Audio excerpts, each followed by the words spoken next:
मध्यम चरित्र मार्कंडेय पुराण के सावर्णिक मनवंतर की कथा के अंतर्गत देवी महात्म्य के द्वितीय अध्याय से लेकर चतुर्थ अध्याय में वर्णित श्लोकों को मध्यम चरित्र कहते हैं।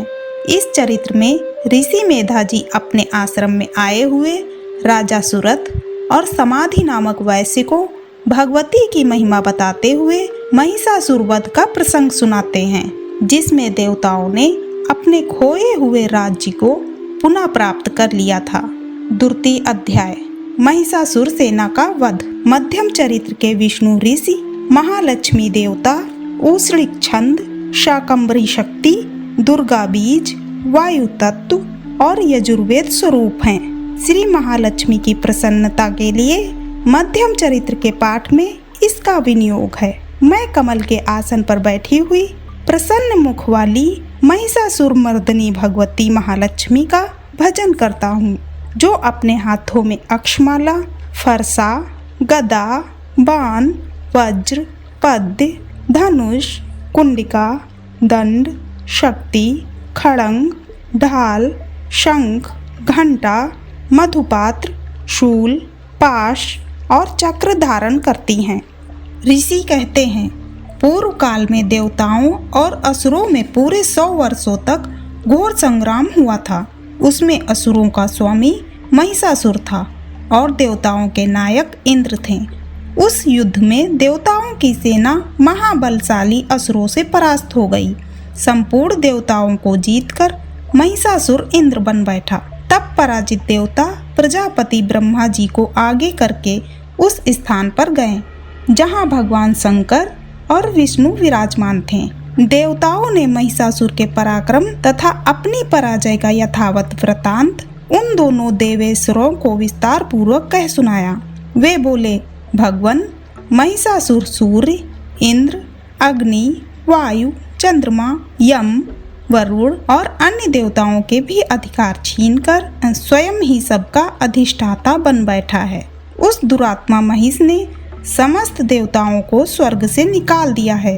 अब वे मनुष्यों की भांति पृथ्वी पर विचरते हैं। दैत्यों की यह सारी करतूत हमने आप लोगों को कह सुनाई। अब हम आपकी शरण में आए हैं, उसके वध का कोई उपाय सोचिए। इस प्रकार देवताओं के वचन सुनकर भगवान विष्णु और शिव ने दैत्यों पर बड़ा क्रोध किया। उनकी भौहें तन गईं और मुंह टेढ़ा हो गया। तब अत्यंत कोप से भरे हुए चक्रपाणि श्री विष्णु के मुख से एक महान तेज प्रकट हुआ।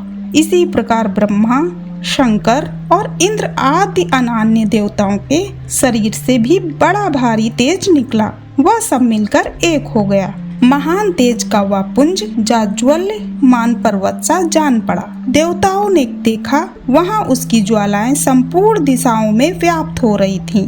संपूर्ण देवताओं के शरीर से प्रकट हुए उस तेज की कहीं तुलना नहीं थी। एकत्रित होने पर वह एक नारी के रूप में परिणित हो गया और अपने प्रकाश से तीनों लोकों में व्याप्त जान पड़ा। भगवान शंकर का जो तेज था, उससे उस देवी का मुख प्रकट हुआ। यमराज के तेज से उसके सिर में बाल निकल आए। श्री विष्णु भगवान के तेज से उसकी भुजाएं उत्पन्न हुई। चंद्रमा के तेज से दोनों स्तनों का और इंद्र के तेज से मध्य भाग का प्रादुर्भाव हुआ। वरुण के तेज से जंघा और पिंडली तथा पृथ्वी के तेज से नितंब भाग प्रकट हुआ। ब्रह्मा के तेज से दोनों चरण और सूर्य के तेज से उसकी उंगलियां प्रकट हुई। वसुओं के तेज से हाथों की अंगुलियां और कुबेर के तेज से नासिका प्रकट हुई। उस देवी के दांत प्रजापति के तेज से और तीनों नेत्र अग्नि के तेज से प्रकट हुए थे।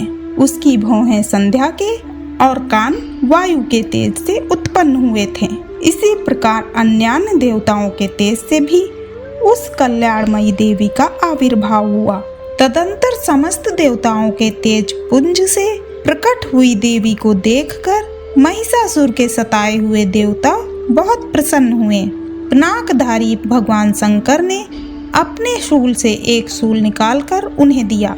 फिर भगवान विष्णु ने भी अपने चक्र से चक्र उत्पन्न करके भगवती को अर्पण किया। वरुण ने भी शंख भेंट किया। अग्नि ने भी उन्हें शक्ति दी और वायु ने धनुष तथा बाण से भरे 2 तरकस प्रदान किए। सहस्त्र नेत्रों वाले देवराज इंद्र ने अपने वज्र से वज्र उत्पन्न करके दिया और ऐरावत हाथी से उतारकर 1 घंटा भी प्रदान किया। यमराज ने कालदंड से दंड, वरुण ने पास, प्रजापति ने स्फटिक कांच की माला तथा ब्रह्मा जी ने कमंडल भेंट किया। सूर्य ने देवी के समस्त रोमकूपों में अपनी किरणों का तेज भर दिया। काल ने उन्हें चमकती हुई ढाल और तलवार दी। क्षीर समुद्र ने उज्ज्वल हार तथा कभी जीर्ण न होने वाले 2 दिव्य वस्त्र भेंट किए। साथ ही उन्होंने दिव्य चूनामणि, 2 कुंडल, कड़े, उज्ज्वल अर्धचंद्र, सब बाहुओं के लिए केयूर, दोनों चरणों के लिए निर्मल नूपुर, गले की सुंदर हसली और सब अंगुलियों में पहनने के लिए रत्नों की बनी अंगूठियां भी दी।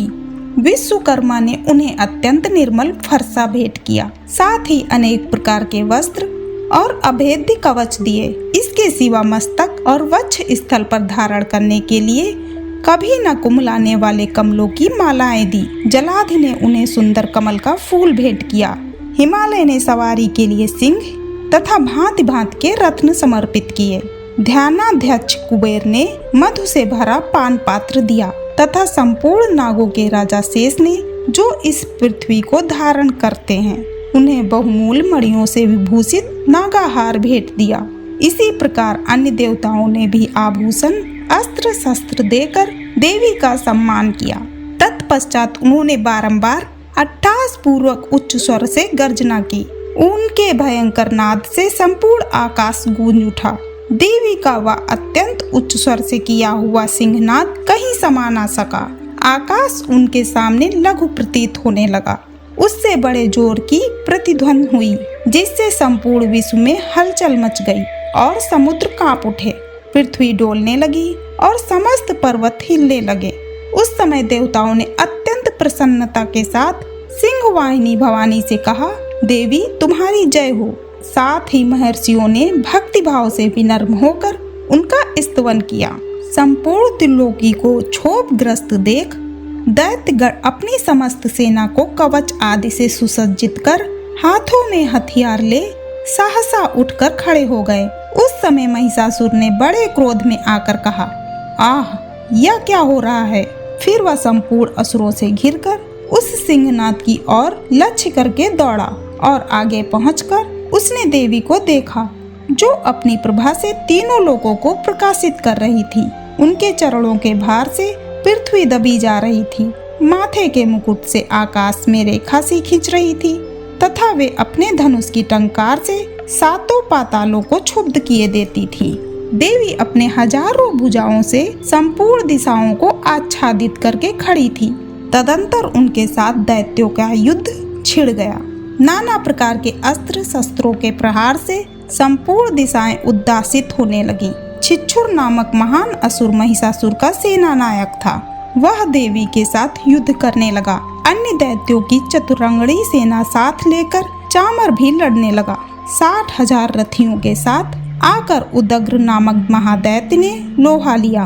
1 करोड़ रथियों को साथ लेकर महाहनु नामक दैत्य युद्ध करने लगा, जिसके रोए तलवार के समान तीखे थे। वह असिलोमा नाम का महादैत्य 5 करोड़ रथी सैनिकों सहित युद्ध में आ डटा। 60 लाख रथियों से घिरा हुआ बास्कल नामक दैत्य भी उस युद्ध भूमि में लड़ने लगा। परिवारित नामक राक्षस हाथी सवार और घुड़सवारों के अनेक दलों तथा 1 करोड़ रथियों की सेना लेकर युद्ध करने लगा। बिडाल नामक दैत्य 5 अरब रथियों से घिरकर लोहा लेने लगा। इनके अतिरिक्त और भी हजारों महादैत्य रथ, हाथी और घोड़ों की सेना साथ लेकर वहां देवी के साथ युद्ध करने लगा। स्वयं महिषासुर उस रणभूमि में कोटि कोटि सहस्त्र रथ, हाथी और घोड़ों की सेना से घिरा हुआ खड़ा था। वे दैत्य देवी के साथ तोमर, भिंदपाल, शक्ति, मूसल, खड़ंग, परशु और पट्टिस आदि अस्त्र शस्त्रों के प्रहार करते हुए युद्ध कर रहे थे। कुछ दैत्यों ने उन पर शक्ति का प्रहार किया, कुछ लोगों ने पास फेंके तथा कुछ दूसरे दैत्यों ने खड़ंग प्रहार करके देवी को मार डालने का उद्योग किया। देवी ने भी क्रोध में भरकर खेल खेल में ही अपने अस्त्र शस्त्रों की वर्षा करके दैत्यों के वे समस्त अस्त्र शस्त्र काट डाले। उनके मुख पर परिश्रम व थकावट का रंच मात्र भी चिन्ह नहीं था। देवताओं और ऋषि उनकी स्तुति करने लगे और वे भगवती परमेश्वरी दैत्यों के शरीरों पर अस्त्र शस्त्रों की वर्षा करती रहीं। देवी का वाहन सिंह भी क्रोध में भरकर गर्दन के बालों को हिलाता हुआ असुरों की सेना में इस प्रकार विचरने लगा, मानो वनों में दावानल फैल रहा हो। रणभूमि में दैत्यों के साथ युद्ध करती हुई अंबिका देवी ने जितने निश्वास छोड़े वे सभी तत्काल सैकड़ों हजारों गणों के रूप में प्रकट हो गए और परशु, भिंदपाल, खड़ंग तथा पट्टिस आदि अस्त्रों द्वारा असुरों का सामना करने लगे। देवी की शक्ति से बढ़े हुए वे गण असुरों का नाश करते हुए नगाड़ा और शंख आदि बजाने लगे। उस संग्राम महोत्सव में कितने ही गण मृदंग बजा रहे थे। तदंतर देवी ने त्रिशूल से, गदा से, शक्ति की वर्षा से और खड़ंग आदि से सैकड़ों महादैत्यों का संहार कर डाला। कितनों को घंटे के भयंकर नाद से मूर्छित करके मार गिराया। बहुतेरे दैत्यों को पास में बांधकर धरती पर घसीटा। कितने ही दैत्य उनकी तीखी तलवार की मार से दो दो टुकड़े हो गए। कितने ही गदा की चोट से घायल हो धरती पर सो गए। कितने ही मूसल की मार से अत्यंत आहत होकर रक्त वमन करने लगे। कुछ दैत्य सूल से छाती फट जाने के कारण पृथ्वी पर ढेर हो गए। उस रणागढ़ में बाढ़ समूहों की वृष्टि से कितने ही असुरों की कमर टूट गई। बाज की तरह झपटने वाले देवी पीड़क दैत्यगण अपने प्राणों से हाथ धोने लगे। किन्हीं की बाहें छिन्न भिन्न हो गईं, कितनों की गर्दनें कट गईं। कितने ही दैत्यों के मस्तक कट कट कर गिरने लगे। कुछ लोगों के शरीर मध्य भाग में ही विदीर्ण हो गए। कितने ही महादैत्य जांघें कट जाने से पृथ्वी पर गिर पड़े। कितनों को ही देवी ने एक बाह, एक पैर और एक नेत्र वाले करके दो टुकड़ों में चीर डाला। कितने ही दैत्य मस्तक कट जाने पर भी गिरकर उठ जाते और केवल धड़ के ही रूप में अच्छे अच्छे हथियार हाथ में ले देवी के साथ युद्ध करने लगते थे। दूसरे कटबंध युद्ध की बाजों की लय पर नाचते थे। कितने ही बिना सिर के धड़, हाथों में खड़ंग, शक्ति और रिष्ट लिए दौड़ते थे तथा दूसरे दूसरे महादैत्य ठहरो ठहरो यह कहते हुए देवी को युद्ध के लिए ललकारते थे। जहाँ वह घोर संग्राम हुआ था वहाँ की धरती देवी के गिराए हुए रथ, हाथी, घोड़े और असुरों की लाशों में ऐसी पट गई कि वहाँ चलना फिरना असंभव हो गया था।